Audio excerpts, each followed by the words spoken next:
اجمعین گرمیوں کے زمانے میں رمضان کے اندر سفر کرتے تھے، اور حضور صلی اللہ علیہ وسلم نے افطار کی اجازت بھی دی تھی کہ اگر کوئی روزہ نہ رکھے تو نہ رکھے، کوئی بات نہیں، لیکن اس کے باوجود بھی تمام صحابہ کرام وہ روزہ رکھتے تھے۔ تو حضور صلی اللہ علیہ وسلم حکماً منع کرتے تھے کہ اس کے بعد کسی نے روزہ نہیں رکھنا۔ ایک حدیث پاک میں آتے ہیں کہ ایک مرتبہ ایک صحابہ کرام سفر کے غزوے پر تشریف لے کر جا رہے تھے، تو ایک جگہ پڑاؤ ڈالا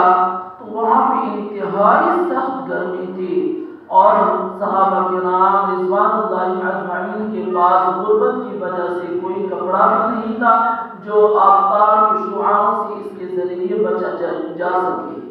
تو بعض صحابہ کرام اپنے ہاتھوں سے آفتاب کی شعاعوں کو روکتے تھے۔ اس وقت بھی کچھ لوگ روزہ دار تھے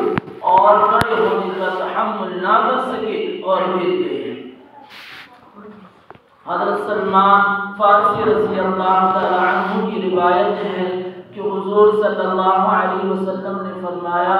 شعبان کے آخر میں ہمیں ایک باز فرمایا کہ تمہارے اوپر ایک مہینہ آ رہا ہے جو بہت بڑا مہینہ اور بہت مبارک مہینہ ہے، اور اس میں ایک رات ہے یعنی شب قدر، یہ 1000 راتوں سے افضل ہے، اور اللہ تعالیٰ نے اس کے روزوں کو فرض قرار دیا ہے، اور رات کی قیام یعنی تراویح کو ثواب کی چیز بنایا ہے۔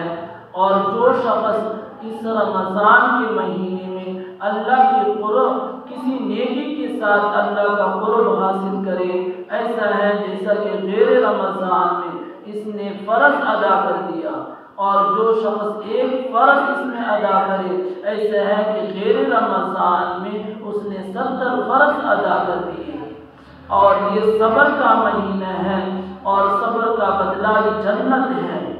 اور یہ لوگوں کے ساتھ غمخواری کرنے کا مہینہ ہے، اور اس میں مومن کا رزق بڑھا دیا جاتے ہیں۔